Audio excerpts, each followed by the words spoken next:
Frederick Douglas by Uposhana Kumar.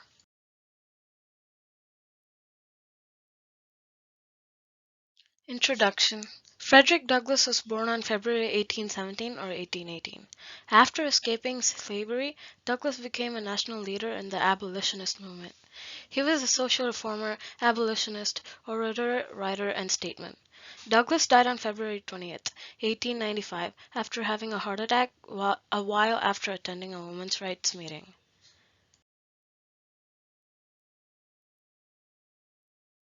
Douglass's past. When he was 6, he was sent to work for Hugh Auld. Hugh Auld's wife, Sophia Auld, taught Douglass how to read and write often, but it didn't last long when Hugh Auld found out. But Douglass kept learning on the sly from the help of white children. Later on, he is sent to work for William Freeland, who was a kind master.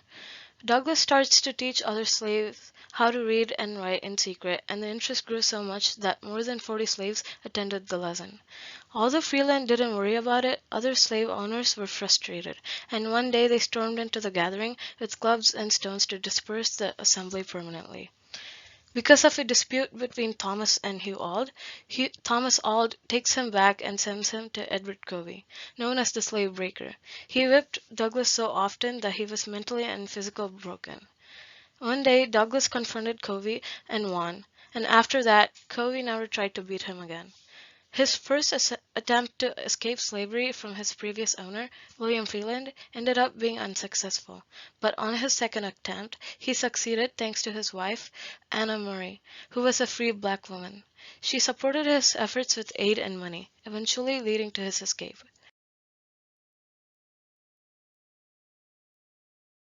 Civil War. In 1861, tensions over slavery erupted into civil war, which Douglass argued was more than Union and states' rights. He saw the conflict as the seismic event needed to end slavery in America. Douglass knew that this new freedom had to be won both on and off the battlefield. He recruited African Americans to fight in the Union Army, including 2 of his sons, and he continued to write and speak against slavery, arguing for a higher purpose to the war. He met with Abraham Lincoln to advocate for African American troops, and to encourage Lincoln to see the war as a chance to transform the war's aim to include emancipation of the nation's 4 million slaves.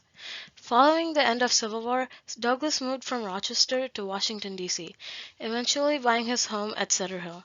He served as the U.S. Marshal for the District of Columbia, the district's Registrar of Deeds, and the U.S.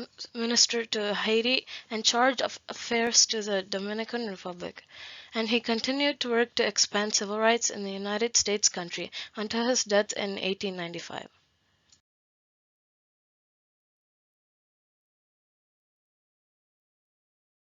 Some facts about Frederick Douglass. Douglass was the most photographed American of the 19th century, sitting for more portraits than even Abraham Lincoln. Mrs. Lincoln gave Abraham Lincoln's cane to Frederick Douglass to thank him for the support he gave to Lincoln when he led the nation through the Civil War. Frederick Douglass chose his name from the poem, Lady of the Lake. Douglass was the only African American male to attend the Women's Rights Convention held at Seneca Falls, New York.